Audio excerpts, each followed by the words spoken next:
Hai guys, untuk video kali ini saya nak bawa korang semua kita tengok apa beza Ramadan di negara lain. Suasana di bulan Ramadan 1447 Hijrah 2026 di pelbagai negara menawarkan pengalaman unik yang mencerminkan konteks budaya dan geografi masing-masing. Bermula sekitar 19 Februari dengan durasi puasanya antara 12 jam sehingga 16 jam. Contoh 10 negara pada bulan Ramadan.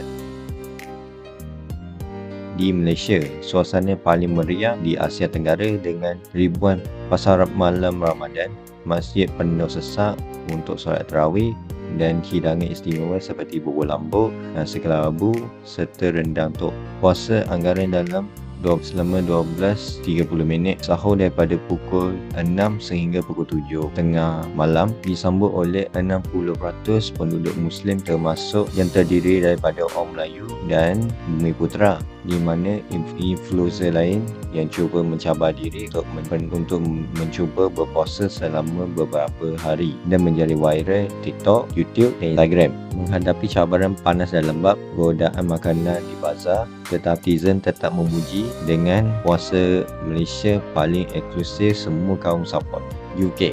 Di negara Eropah seperti London, suasana komuniti kecil menampilkan iftar percuma di Trafalgar Square dengan 2,000 orang. Puasa paling panjang selama 16 jam iaitu daripada pukul 4.30 sehingga pukul 6.30. Di kalangan 6.5% adalah penduduk Muslim, termasuklah Pakistan, Bangladesh, Turki. Artis seperti Taqi Sabri pernah ikut cabaran berpuasa menghadapi dingin musim sejuk dan Islamofobia, dengan netizen berkata free iftar di masjid ubah pandangan saya sepenuhnya.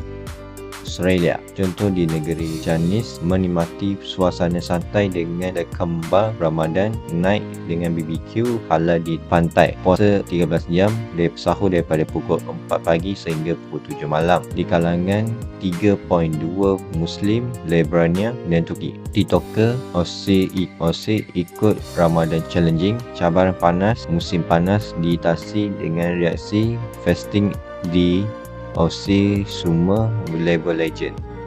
China, khususnya di negeri Xianjing dan Beijing, mengalami suasana bawah panas penuh ketabahan dengan masjid ditutup dan berpuasa secara rahsia. Puasa selama 13 jam, sahur daripada pukul 6 pagi sehingga pukul 7 malam. Bagi 1.8% adalah penduduk Muslim termasuk Uhu dan Hui. Makanan seperti Leoman, Mutempilat, mendominasi.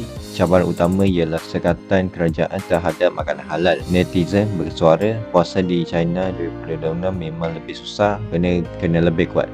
Taiwan, fokusnya di negeri Taiping, mempunyai suasana multicultural di Taiping Grand Masjid dengan halal night market. Puasa 12 jam, sahur daripada pukul 5 dan berbuka pada pukul 6 malam. Bagi 0.1% penduduk Muslim termasuk Indonesia dan Pakistan. YouTuber Taiwan cuba berpuasa menghadapi godaan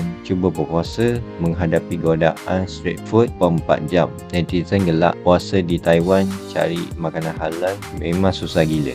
Jepun, contoh di Tokyo, sebagai minoriti kecil bergantung pada Tokyo Chami untuk halal ramen festival. Puasa 13 jam, sahur daripada pukul 5 sampai pukul 6.30 malam.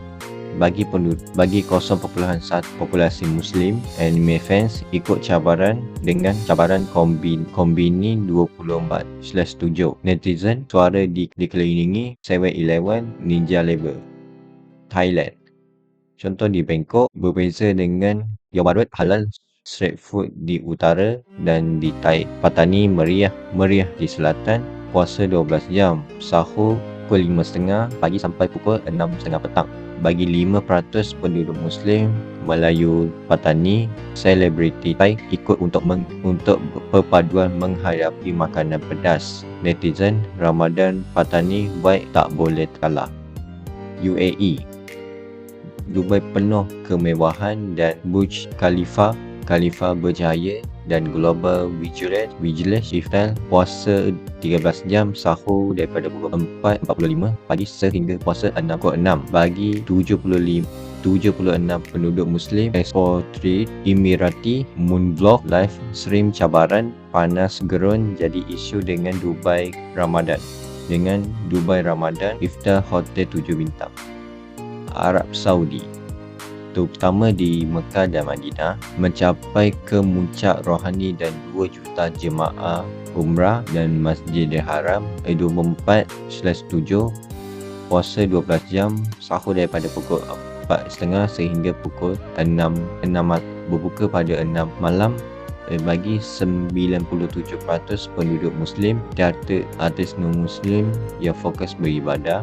Kerana fokus ibadah. Cabaran sesakan diatasi dengan Ramadan di Tanah Suci, kemuncak spiritual. Amerika, contoh negara New York, menampilkan Times Square iftar drive-thru masjid puasa 12 jam sehingga 14 jam ikut kepada negeri. Sahur daripada pukul 5 sehingga pukul 7 malam bagi penduduk 1% adalah Muslim. Selebriti seperti Bella Hadid dan Snoop Dogg pernah puasa dan menghadapi Islamofobia dan fast food culture. Netizen NYC Ramadan halal truck di mana-mana je. Sebagai penutup, tak kisah kita di negara mana, sebagai Muslim kena ikut apa puasa yang semampu yang boleh. Tak kisah kepada negeri mana kita berpuasa. Selamat berpuasa kepada semua yang baru cuba, dan kita jumpa lagi pada next episode.